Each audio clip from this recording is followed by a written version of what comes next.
ಎಲ್ರಿಗೂ ನಮಸ್ಕಾರ. Welcome to let us help you in your success. ಈ ವಿಡಿಯೋದಲ್ಲಿ UPSC ಎಕ್ಸಾಮ್ಗೆ ಹೇಗೆ ಪ್ರಿಪೇರ್ ಆಗಬೇಕು, ಸ್ಟ್ರಾಟಜಿ ಏನು ಅಂತ ನೋಡೋಣ. First of all UPSC syllabus ಏನು, ಎಕ್ಸಾಮ್ ಪ್ಯಾಟರ್ನ್ ಏನು, ಅದರ ಸ್ಟ್ರಕ್ಚರ್ ಏನು ಅಂತ ತಿಳ್ಕೊಬೇಕು. ನೀವು ಇಲ್ಲಿವರೆಗೂ ನೋಡಿಲ್ಲ ಅಂದರೆ ನಮ್ಮ ಚಾನಲಲ್ಲಿ ಡೀಟೇಲ್ಡಾಗಿ ಇದ್ರ ಬಗ್ಗೆ ವೀಡಿಯೋಸ್ ಮಾಡಿದ್ದೀವಿ ನೋಡಿ. ಆದಮೇಲೆ ನಾವು ಫಸ್ಟ್ ಫೌಂಡೇಶನ್ ಸಬ್ಜೆಕ್ಟ್ಸ್ನ ಬಿಲ್ಟ್ ಮಾಡ್ಕೋಬೇಕು. ಅಂದರೆ ಬೇಸಿಕ್ ಸಬ್ಜೆಕ್ಟ್ಸ್ನ ಓದಿ ತಿಳ್ಕೊಬೇಕು. ಕೋರ್ ಸಬ್ಜೆಕ್ಟ್ಸ್ ಏನಂದರೆ ಹಿಸ್ಟ್ರಿ, ಜಿಯೋಗ್ರಫಿ, ಪಾಲಿಟಿ, ಎಕನಾಮಿ.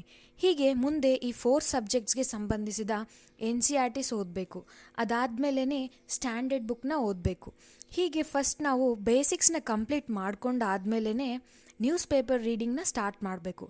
ಅದರಿಂದ ನಾವು ನ್ಯೂಸ್ ಪೇಪರ್ನ ಚೆನ್ನಾಗಿ ಅನಲೈಸ್ ಮಾಡ್ಕೋಬೋದು. ಇಲ್ಲ ಅಂದರೆ ಮಂತ್ಲಿ ಮ್ಯಾಗ್ಝಿನ್ನಾದರೂ ಓದಬೇಕು. ಇನ್ನೊಂದು ವಿಷಯ ಏನಂದರೆ ಪ್ರಿಲಿಮ್ಸ್ ಎಕ್ಸಾಮ್ಗೆ ಮೇನ್ಸ್ ಎಕ್ಸಾಮ್ಗೆ ಸೇರಿಸಿ ಪ್ರಿಪೇರ್ ಆಗಬೇಕು. ಅದರಿಂದ ನಮಗೆ ಸಿಲೆಬಸ್ ಡೆಪ್ತಾಗಿ ಅಂಡರ್ಸ್ಟ್ಯಾಂಡಿಂಗ್ ಆಗುತ್ತೆ.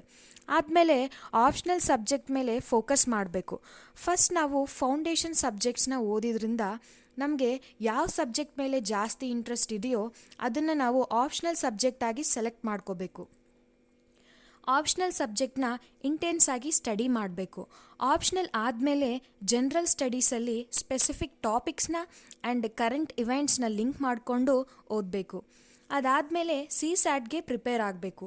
ಇದರಲ್ಲಿ ಮೇನ್ ಆಗಿ ಮ್ಯಾಥ್ಸ್, ಲಾಜಿಕ್, ರೀಸನಿಂಗ್ ಮೇಲೆ ಚೆನ್ನಾಗಿ ಫೋಕಸ್ ಮಾಡಬೇಕು. ಬೇಸಿಕ್ ಪ್ರಾಬ್ಲಮ್ಸ್ನ ಚೆನ್ನಾಗಿ ಪ್ರಾಕ್ಟೀಸ್ ಮಾಡಬೇಕು. ಒಟ್ಟಿಗೆ ಮಾಕ್ ಟೆಸ್ಟ್ನ ತಗೋಬೇಕು. ಅದರಿಂದ ನಾವು ಎಷ್ಟುವರೆಗೂ ಓದ್ತಾ ಇದ್ದೀವಿ, ಏನು ಮಿಸ್ಟೇಕ್ಸ್ ಮಾಡ್ತಾ ಇದ್ದೀವಿ ಅಂತ ತಿಳ್ಕೊಂಡು ವೀಕ್ ಏರಿಯಾಸ್ ಮೇಲೆ ಫೋಕಸ್ ಮಾಡಬೇಕು. ಅದಾದಮೇಲೆ ಆನ್ಸರ್ ರೈಟಿಂಗ್ನ ಪ್ರಾಕ್ಟೀಸ್ ಮಾಡಬೇಕು. ಹೀಗೆ ರೆಗ್ಯುಲರ್ ಆಗಿ ಪ್ರಾಕ್ಟೀಸ್ ಮಾಡೋದ್ರಿಂದ ಮಿಸ್ಟೇಕ್ಸ್ ಗೊತ್ತಾಗುತ್ತೆ, ಕಾನ್ಫಿಡೆನ್ಸ್ ಡೆವಲಪ್ ಆಗುತ್ತೆ, ರೈಟಿಂಗ್ ಸ್ಕಿಲ್ಸ್ ಡೆವಲಪ್ ಆಗುತ್ತೆ. ಅದೇ ಥರ ಪ್ರೀವಿಯಸ್ ಇಯರ್ ಕ್ವೆಶನ್ಸ್ನ ಇಷ್ಟು ಟೈಮ್ ಲಿಮಿಟ್ ಅಂತ ಇಟ್ಕೊಂಡು ಆನ್ಸರ್ಸ್ನ ಬರಿಬೇಕು.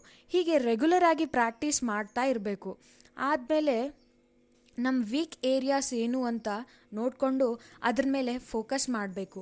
ಹೀಗೆ ಎಲ್ಲ ಓದಾದಮೇಲೆ ಎಕ್ಸಾಮ್ಗೆ 1 ಮಂತ್ ಮುಂದೆ ಎಲ್ಲ ಕವರ್ ಮಾಡಿರೋ ಸಿಲೆಬಸ್ನ ಚೆನ್ನಾಗಿ ರಿವೈಸ್ ಮಾಡ್ಕೋಬೇಕು. ಇನ್ನು ಆ ಟೈಮಲ್ಲಿ ಯಾವುದೇ ನ್ಯೂ ಬುಕ್ಸ್ನ ಓದಬಾರ್ದು. ನಾವು ಓದಿರೋದನ್ನು ಮಾತ್ರ ರಿವೈಸ್ ಮಾಡಬೇಕು. ಹೀಗೆ ಕನ್ಸಿಸ್ಟೆಂಟಾಗಿ ಓದಬೇಕು. ಮಿಡಿಲಲ್ಲಿ ಬ್ರೇಕ್ಸ್ ತಗೊಳ್ಳಿ.